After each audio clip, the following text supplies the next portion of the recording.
Well, a new mobile phone app using satellite images is helping Massai cattle herders in Kenya find rich pastures and water in the drought-stricken terrain.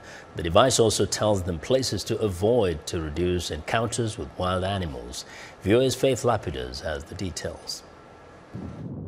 In Kenya's Bubisa village, Ali Gufu and his companions lead a herd of camels from a watering site to a grazing camp. The 42-year-old father of three inherited nomadic pastoralism from his forefathers, but he cares for his animals with a 21st century tool, a smartphone app called AfriScout. Initially, we used to travel a lot by ourselves looking for pasture, but from February this year, we have started knowing AfriScout, whereby some of our guys know how it is used, and that information is helping us. We can now get pasture without much struggle.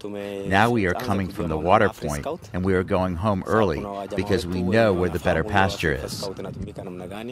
AfriScout was designed by Project Concern International, a U.S.-based nonprofit organization. It estimates Africa's 225 million pastoralists are on average losing a quarter of their herds each year. The app helps direct them toward rich pasture and water and away from carnivorous animals and other sources of danger. We are able to know where to find better pasture, where to find water, and where there are no diseases. Competition for grazing land sometimes led to fatal inter-community clashes. But since the herdsmen started using the app 6 months ago, there's been a dramatic reduction in violence and a surge of positive collaboration. They've set up grazing committees that have drawn up a year-long grazing plan.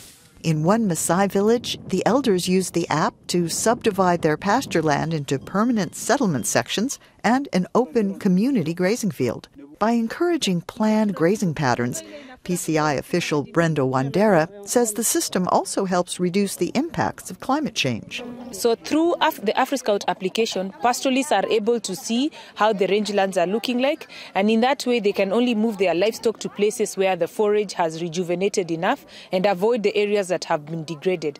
And by avoiding the areas that have been degraded, they give these spaces a time to rejuvenate. And as the land is rejuvenating, then through the information they have received from AfriScout, they are able to manage the rangelands properly and in that way contribute to the reduction of the effects of climate change. PCI has also introduced the app in Ethiopia and Tanzania and says that initial results have been positive. I'm Faith Lapidus, VOA News.